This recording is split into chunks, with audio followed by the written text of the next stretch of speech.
বরং এটা সিজদার রুকুর মধ্যে এই ধরনের একটা ইয়ে আছে, সেটা সুবহানাল জালালি ওয়াল ইকরাম, সুবহানাল আযামাতি ওয়াল হাইবাতি ওয়াল কুদরতি ওয়াল কিবরিয়া ওয়াল জাবারুত, সুবহুন কুদ্দুসুর রব্বুল মালাইকাতি ওয়া রব্বুল মালাইকাতি ওয়ার রূহ।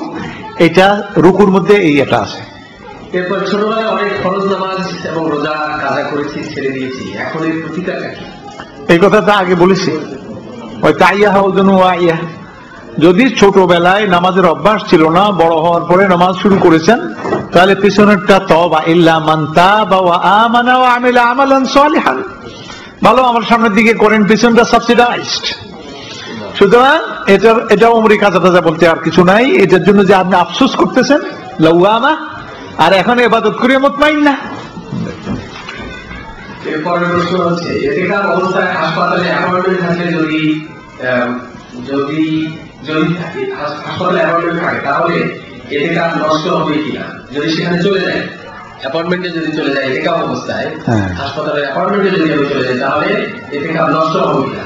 অবশ্যই নষ্ট হবে, কিন্তু সেখানে এমন ব্যাপার যদি হয়, আরো কিছু অ্যাপয়েন্টমেন্ট চেঞ্জ করলে 4 মাস পিছিয়ে যাবে এবং 74 বছর বয়স্ক ব্যক্তির জন্য ঝুঁকির কারণ হবে। হ্যাঁ, তাহলে আপনি এতে করবেন না, এতে তার ফরজ না, আপনার ওইটাই না ফরজ, আপনার যেটা মনে করেন কষ্ট হয়। কাজে শরীয়ত তো আপনার সুযোগ দিয়ে রাখছে।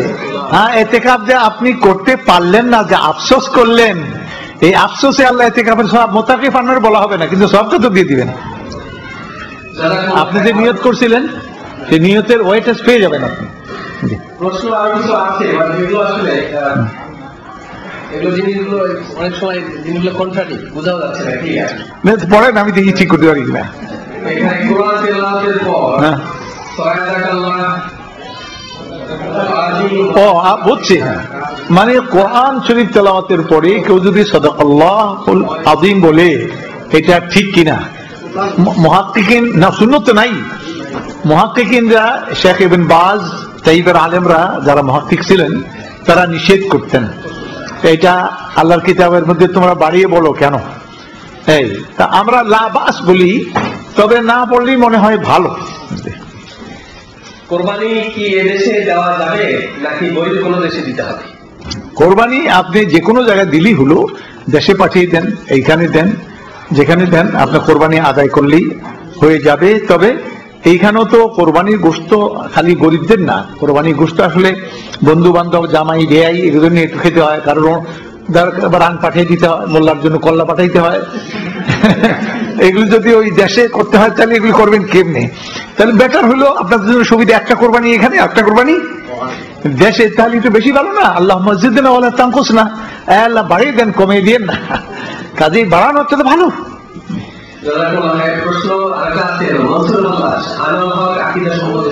এটা পরিষ্কার, এটা শিরক, এই কথা শিরক। এখন যারা তাবিল করেন যে তিনি কোন অবস্থায় বলেন, তার হালের জন্য তাকে ছেড়ে দেন, ঠিক আছে, তার হাল তাকে ছেড়ে দেন, কিন্তু আমাদের কাছে প্রশ্ন করলে আমরা বলবো এটা শিরক। আনাল হক মানে আমি আল্লাহ, হক তো আল্লাহ। তো এই ব্যক্তি আল্লাহ তাআলার মধ্যে এটার হুলুল বলে।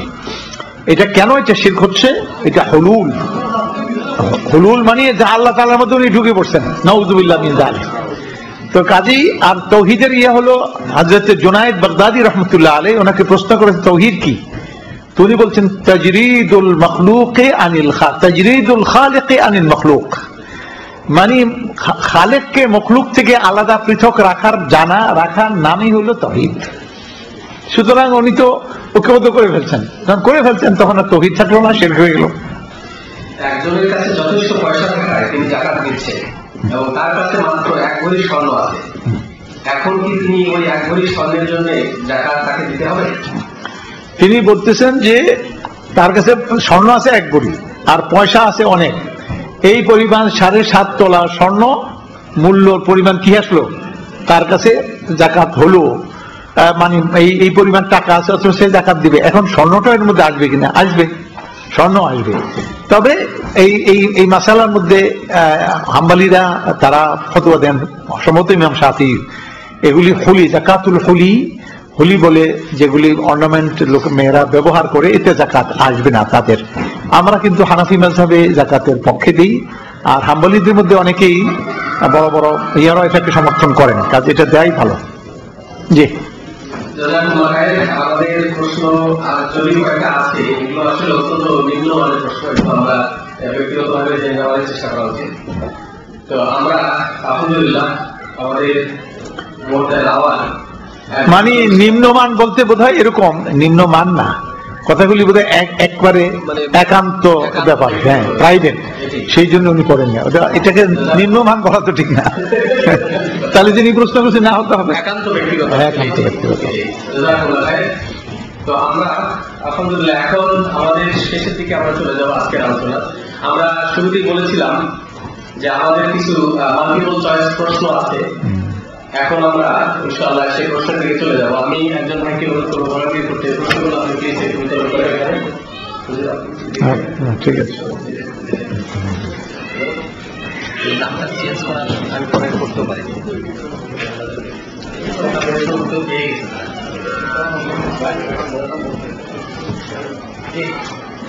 বলে আপনি আপনারা এই প্রশ্নগুলো বলতে থেকে গেলেন।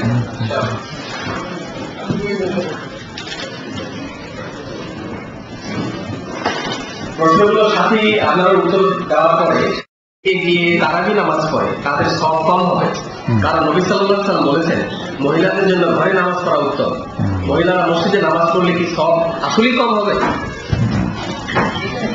সেটা ওই মহিলার জন্য প্রথমত উত্তম বলা হয়েছে তার নিরাপত্তার জন্য। মহিলাদের উত্তম বলার কারণ হলো এটা মহিলাদের নিরাপত্তা, বাইরে বের হলে কারণ নাফি বুয়ুতি কুন্না, আসল হলো ঘরমুখী থাকা, সেই জন্য তাদেরকে উৎসাহিত করা হয়েছে ঘরে নামাজ পড়ার জন্য, ঘরে থাকা এই জন্য ভালো। কিন্তু এটাই যদি মূল কথা হয়ে থাকে তাহলে তার হজ করতে যাবে কেমন মহিলারা? হজে মক্কা শরীফ ঘর জিয়ারত তার ফরজ করা হচ্ছে কেন?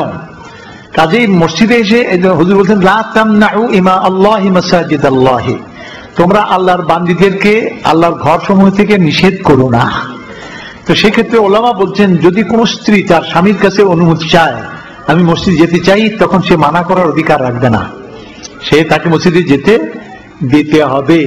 হ্যাঁ, যদি স্বামী মনে করে যে তার নিরাপত্তার প্রশ্ন আসছে এখানে, সে অপর অন্য কোনো মন্দ কাজে জড়িয়ে পড়তে পারে, তাহলে পরে সে নিষেধ করবে, নতুবা নিষেধ করার অধিকার নাই। এখন মহিলা যদি মনে করে এখানে জামাতের সাথে নামাজ পড়লে তার নামাজ সুন্দর হচ্ছে, কেরাত শুনতে পাচ্ছে, মনটা খুব বসছে, এগুলি সব, তাহলে পরে তার ঘরের চেয়ে এটাই উত্তম হবে। আর নতুবা সে ঘরে নামাজ পড়ার ওই কারণটাই যে ফাসাদ থেকে, এটাকে সাদ্দান লি জারায়ে বলে উসুলের মধ্যে, যে মন্দ কাজের রাস্তাগুলি যাতে বন্ধ করে দেওয়ার জন্য মহিলাদেরকে ঘরে নামাজ পড়ার জন্য এটা বলা হয়েছে। কাজে এটা বুঝে নিতে হবে যে আপনি নামাজটা এখানে এসে নামাজ পড়লে আপনি যদি অ্যাওয়ারনেস আপনার বাড়ে, আপনি মাসলা মাসাইল জানতেন, বিশেষ ঘটনা জানলেন, কোরআন ইসলাম বেশি বুঝলেন, অন্যদের কাছ থেকে মাসাইল শিখে নিলেন, জানলেন, এবং জামাতের সাথে পড়ার কারণে আপনার মধ্যে অন্য একটা ঐকান্তিকতা বা নিষ্ঠা, তাহলে পরে মসজিদে সব কম হবে না ইনশাআল্লাহ, বরং এটা নিয়তের উপর নির্ভর করবে আপনার। এরপরে প্রশ্ন আছে ইতিকাফের মধ্যে করণীয় এবং উত্তম আমলগুলো দয়া করে বলবেন। এতেকাফের এতেকাফ মানে আল মুতাকিফু ইয়াহতাকিফু আনিদ দুনুব, হাদিসের মধ্যে এসেছে মুতাকিফ এতেকাফ করে গুনাহ থেকে, মানে শরিয়া বিরোধী সকল কাজ থেকে বিরত থেকে ইবাদতে মন লাগিয়ে দেয়, এটাই হলো একনিষ্ঠ হওয়া, আল্লাহ তাআলার ছায়ায় চলে আসা, আল্লাহর ঘর তো, সুতরাং এটা হলো এতেকাফ। সুতরাং এখানে কোরআন তেলাওয়াত করা বেশি সওয়াব, সবচেয়ে এতেকাফের অবস্থায় আপনি যত বেশি কোরআন তেলাওয়াত করতে পারেন ততই বেশি, কারণ আফদালু যিকরি তেলাওয়াতুল কোরআন, যিকিরের অনেক মাত্রা আছে, কিন্তু এই মাত্রাটা কোরআন নামক যে মাত্রা, এটাই হলো সর্বোত্তম সুন্দর, অতএব কোরআন বেশি তেলাওয়াত করবেন। এরপরে এখান থেকে যদি দান খয়রাত করতে পারেন এটা উত্তম। এরপরে এখানে কারোর মধ্যে যদি আপনি শরিয়া বিপরীত কোনো কিছু দেখেন, আমরু বিল মারুফ নাহি আনিল মুনকার, দাওয়ার কাজ করেন, এটা উত্তম, কিন্তু উত্তম আমল হলো সবচাইতে কোরআন তেলাওয়াত। এরপরে প্রশ্ন হচ্ছে যতটুকু জানি অ্যালকোহল খাওয়া নিষেধ, তবে ক্রিমের মধ্যে যে অ্যালকোহল থাকে তা মাখা শরীরে যাবে কিনা? এগুলো এই মানে আপনার ক্রিম গুলো আমরা যে নিষেধ করি এই জন্য যে আপনি শরীর ঠিক রাখার জন্য তো ক্রিম আল্লাহ দিয়েই দিছেন। কি ক্রিম দিছেন? আপনাদেরকে অলিভ অয়েল দিছেন না?